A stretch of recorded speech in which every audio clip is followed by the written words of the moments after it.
Okay, let's move on to defenses. You want to talk some defense? All right. Real quick, go ahead and ask me about the Patriots last week. What happened with the Patriots last week? I'm just here so I don't get fined. Nice. Hey, look, it's like we said earlier in the podcast. You know, sometimes the stars and the planets align for a matchup, and they just, you know, the matchup is so money, but it just doesn't work out. I can't remember what it was, but it was something like Bill Belichick. Like, I can't remember what David Mills put up, but it was like I want to say, like, off the top of my head, don't quote me on this, but it was like 250 yards and 2 touchdowns or something crazy like that.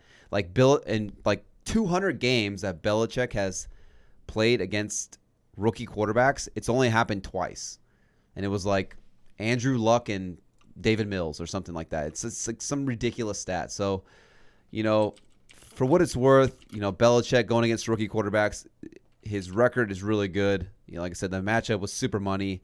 I just don't know what it is. You know, a couple broken plays. You know, he hit Chris Conley, I think, and the other guy's name's Chris Moore for some deep touchdowns. But I mean, outside of that, you know, this game should have been a blowout in my opinion. David Mills has a huge neck, by the way. Yeah, huge neck. A huge neck. But yeah, let's go on to the Indianapolis Colts defense. Yeah, I mean, we hyped on the Colts defense or what? We're gonna freaking stream them this week, or they're the waiver wire ad for defenses. Yeah, so, you know, obviously not the best matchup, but, you know, if you're streaming defenses, this would be a defense that I would be potentially streaming this week. The Colts are going to be at home after 3 consecutive road games, so it's always nice to be back on your home field playing. And they're going to be going against Mr. Neck himself, David Mills, and the Houston Texans.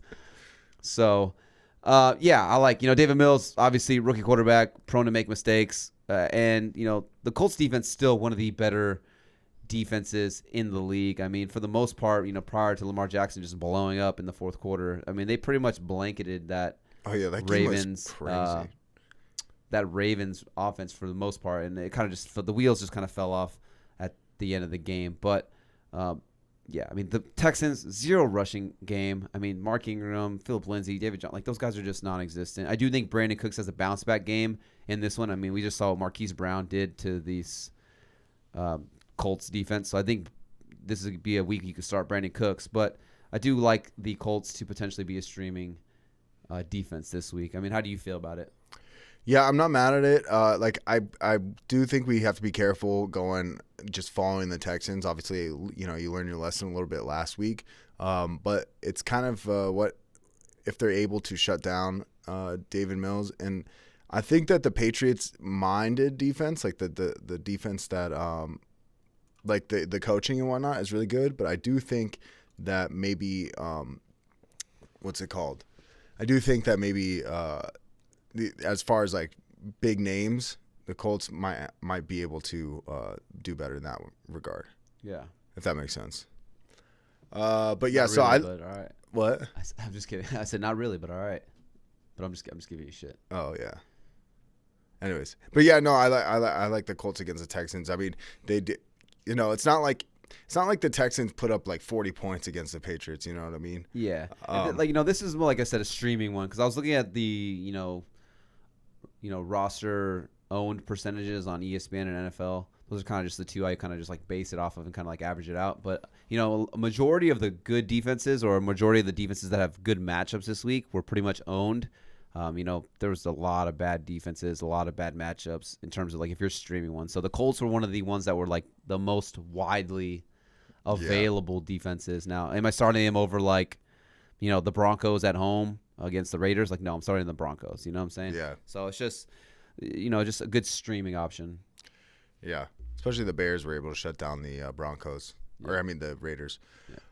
Okay, let's go on to the Carolina Panthers. What's their own percentage at this point? I mean, I feel like we've talked about them since week 2. I know, yeah. No, they're still widely available. It's crazy, but, I mean, 10 or more points in 4 of the 5 games. Obviously, they had the debacle against the Dallas Cowboys when they were in Dallas. But that was the one week we said that, you know. Yeah, we said sit them, yeah. But besides that, I feel like we've been saying, like, start the Panthers. And, like, I mean, if you have 10, like, in basic, you know, obviously – each league's defensive scoring settings are different, so it just depends on what how your settings are in your league format. But in a basic ESPN defensive scoring, 10 or more points in 4 of those 5 games. I like them again this week. They're going to be at home. They're coming off a loss. They're going against the Vikings. I'm not really concerned about Kirk Cousins and the Vikings. So, I'm not mad at taking a shot at the Panthers. Like I said, men lie, women lie, numbers do not lie. Give me a defense that's scored 10 or more points in 80% of the games this year. I like it. Yeah, I like it too. Let's go on to the Dolphins. Dude, I'm excited to throw all the Dolphins in, dude. I know. Besides running back, you put them on literally every position. Yeah. Actually, not tight end, but, if you could, you would. Let's go to the Dolphins. The Dolphins. I thought you guys were going to beat the Bucs for, the first half. I did not. I had the Bucs -10, and it was a lock. And even when the game was close, I was like, "This is going to get out of hand real fast." Yeah, and, I was thinking that too. I was just have them in survival. Yeah, I was a little bit nervous. So here's the thing with the Dolphins. As a Dolphins fan, and it's just my opinion, but obviously they're playing in London against the Jaguars, so it's a neutral site. Both these teams are used to playing in London. I feel like they do it every year or every other year at least. But Trevor Lawrence, interception in 4 of the 5 games. He's got 8 total on the year. He's second most, just behind other rookie quarterback Zach Wilson, who's got 9 interceptions on the year. So Trevor Lawrence, prone to turn the ball over. The Dolphins have this guy named Xavier Howard. He's pretty good. What is his name? Trayvon Diggs is having this crazy year with interceptions. That was Xavier Howard last year. And I know Xavier Howard, bad game. I'll say AB raped him last week. But for me, what I think is it's kind of like, Tua is out. You got Jacoby Brissett in. Howard was unhappy with his contract. He wanted to get more money. So I think he's kind of just going through the motions to kind of just, just give my paycheck. I just don't care. Tua's not here. We're probably not going to win anyways. But I think if Tua comes back, it will boost the spirit and the morale of this Dolphins team. And, still at the end of the day, give me Xavier Howard against Laviska Shenault. Give me Xavier Howard against Marvin Jones Jr., and I think he blankets those guys and shuts them out. They do have Byron Jones, who's I don't think is a very good corner at all, but they decided to pay that guy $16 million a year. He's actually the highest paid player on the Dolphins, but he should be able to hold his own to some degree against Marvin Jones, Laviska Shenault for what it is. So, outside of them being able to run the ball, the Jaguars, which I think, this could be a good James Robinson day, not mad at potentially streaming the Dolphins defense right here. A team that is, I think last week was the first week, but prior to last week, they had 26 straight games with a turnover. So a defense that is, they get after the football. So maybe a little bias, maybe a little speculation. No, I mean, but, look, if Trevor Lawrence is known to throw interceptions, it's not like you just play every defense against Trevor Lawrence. But if you're going to play a defense that has star corners, I think both of your corners are good. But I think you can play that defense against someone who does have a tendency to throw interceptions. Yeah, Trevor Lawrence, he's not a bad quarterback, but he's his reads are not very good. He'll make the decision to throw the ball places where you're like, well, why'd you throw there? Yeah. You know what I mean? Yeah.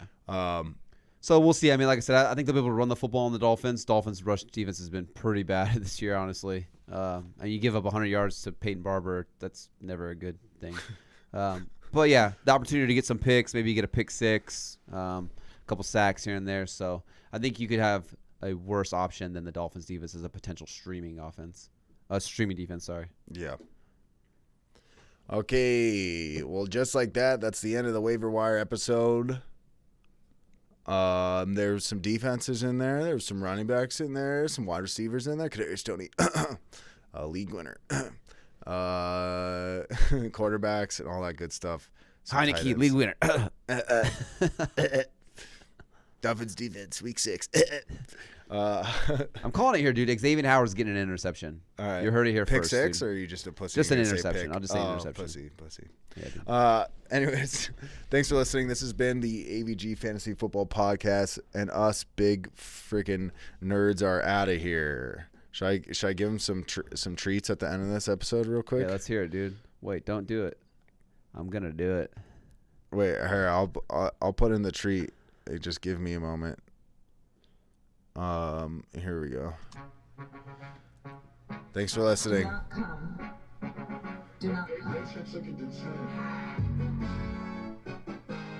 I'm gonna come. Yeah. You're gonna come all over the other players' fantasy team. They're gonna be. This is what the other fantasy team tells you. They tell you not to come, but guess what? You picked up these guys, and you're gonna fucking come all over their team, dude. That's what you're gonna fucking do. The song reminds me. Is that the song with like Into the Thick of It? No, I think it's a Little Nas X song, but.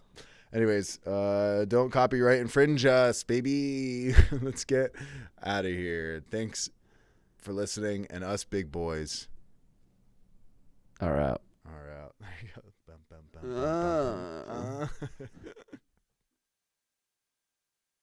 Hey, did you like that video? No, not the one of Big Ben completely eating shit when nobody even touched him. I'm talking about our fantasy football video we just did. You just watched. Well, guess what? That was just a clip from the full audio podcast. So if you want to check out the whole thing, links down below. AVG Fantasy Football Podcast, Stitcher, Spotify, all of them. Anywhere you can get audio podcasts, we're there. Go ahead and check it out. And if you don't want to look at your fantasy team to look the way Big Ben does right here, wait for it. Come on, replay. This is your fantasy team.